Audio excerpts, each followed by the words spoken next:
السلام عليكم ورحمة الله وبركاته. عدنا لكم من جديد فيديو جديد. اليوم غادي نشوفوا مع بعضياتنا تحضيرات رمضان.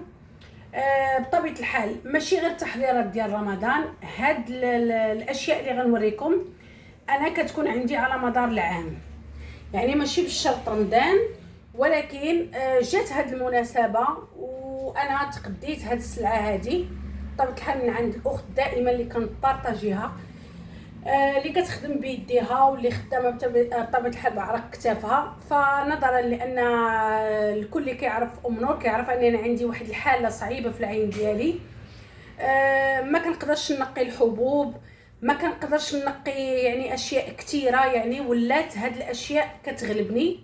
فالحمد لله والشكر لله لقيت هاد الاخت هادي، فوصيتها على هاد السلعه هادي اللي انا كنحتاجها. كنأكد ونعاود نأكد ماشي غير رمضان، كنحتاجها على مدار السنه كامله. اذا اولا غادي نبارطاجي معكم بطبيعه الحال الزيوت. هنا عندي زيت ارغان المحمص، هذا بطبيعه الحال كيصلح باش نفطروا به، خديت من عندها هاد زيت ارغان. اذا اول حاجه عندي هنا زيت ارغان، هنا عندي زيت اللوز الحلو، حتى هو غنوريكم هاد الزيوت فاش غنوظفها. وشوفوا لومبالاج، الخدمه متقونه، يعني كل شيء متول على حقه وطريقه. هذا الزيت ديال القرقاع، حاول باش تشوفوا مزيان. اللي بغات تسكريني انا كنخلي لكم الوقت باش كتصوروا. اذا هنا عندي الزيوت. بطبيعه الحال اهم شيء اللي انا كنركز عليه، غادي نوريكم دابا البذرات. هنا عندي النافع البلدي منقي، فوالا عندنا هنا النافع البلدي المنقي. طب الحال الاخت نقاتو ليا وقاداتو ليا، الله يكثر خيرها. بزاف ديال الاخوات سواء هنا سواء في اوروبا، موظفات او عاملات ما عندهمش الوقت، فكيبقى هاد انك تقداي هاد المنتوجات من مكان موثوق كيبقى اختيار يعني صائب. هذه الحبه السوداء حتى هي منقيه، لاحظوا شوفوا كيفاش مقاده، يعني كلشي صوباتو ليا في لومبالاج. هذه حبه حلاوه منقيه، هانتوما كنحاول اني نوريكم كلشي. هاد الاشياء انا راه كتكون عندي على مدار السنه، ماشي بالشرط رمضان او زعما العواشر. وصيتها وقلت لها تصوب لي الدقيق ديال الزميطه. اللي كيعرف قناه نور كيعرف على ان داك العام صوبت لكم الزميطه بالدقيق ديال الشعير اللي حمصته في الفراح ديال الطين، وحمصت دقيق ديال ايلاند. يعني هاد المراحل كلها كندوزها. فهاد العام طبيعه الحال نظرا كما قلت لكم العوينه ديالي عيانه، فما كتقدرش تحمل الحراره بزاف، ما كنقدرش بزاف ديال الاشياء، ففضلت انني ناخذ من عند هاد الاخت موثوقه وكنثق فيها الحمد لله والشكر لله. هذه الزميطه بالشعير البلدي بالعشوب، هذه فيها كاع العشوب، مصوباها بالشعير ومصوباها بالعشوب. وغنخلي لكم رقم الهاتف ديالها تواصلوا معها وهي تعطيكم التفاصيل ديال هادشي كلشي.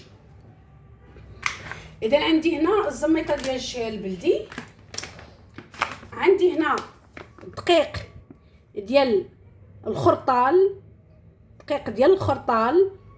بطبيعه الحال حنا راه عندنا هنا في المغرب الخرطال. عندي كذلك الزميطه البلديه، هذه الا خديتوهم فقط غير كتخلطوهم، يعني دقيق محمر مقاد مصوب ناضي. هذه الزميطه البلديه والاخرى ديال الشعير.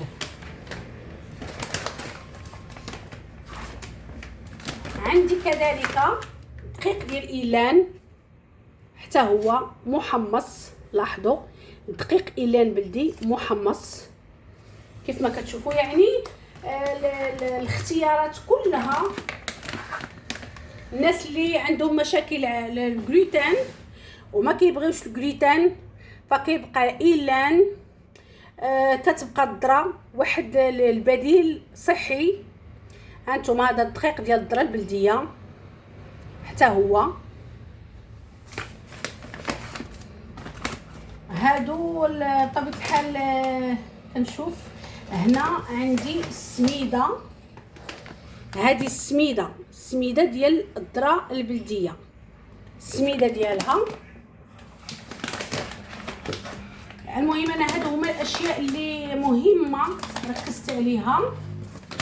فوالا عندي كذلك كما قلت لكم ما كنقدرش نقي الجلجلان، وها هو خديته من عندها منقي مغسول مقاد مباشره ندخلو في القنينه ديال الزاج. تبارك الله ما شاء الله عندها زعما عندها الخدمه ديالها نقيه. المهم عندنا كذلك حتى زريعه الكتان. فوالا اذا هادو هما الاشياء الضروريه اللي بطبيعه الحال كما قلت لكم اقتنيتهم انا شخصيا من عند هذه الاخت هذه. غنصوب لكم منها السلو، غنصوبوا السلو ديالنا الصحي، غنصوبوا شهيوات اخرين. غنخرج لكم بزاف ديال الشهيوات لينا حنا الناس اللي عندهم امراض مناعيه، الناس العاديين اللي ما عندهمش امراض مناعيه، لوليداتكم حتى هما غادي نصوب لكم وصفات الوليدات. وانا حبيت نبارطاجي معكم يعني كيف ما قلت لكم كنبارطاجي معكم كل شيء بكل صدق وبكل شفافيه. كنتمنى على ان هذا الفيديو يعجبكم وينال الرضا ديالكم. اكيد نخلي الهاتف ديال هذه السيده في صندوق الوصف وغنخليه في التعليق، غادي يكون ايبانغلي. تواصلوا مع السيده، ما عنديش حتى شي تفاصيل وما عنديش غير مخوليه نقول لكم حتى شي حاجه. عيطوا ليها، هي تقول لكم هادشي بشحال كتبيعوه، هي تقول لكم جميع التفاصيل. اذا نهايه الفيديو الى عجبكم اليوم ما تنسونيش من لي لايك والبارطاج. وكل سيده ما قدرتش تصوب هذه المنتجات ممكن على انها تقتنيها. اذا نهايه الفيديو، شكرا لكم والسلام عليكم.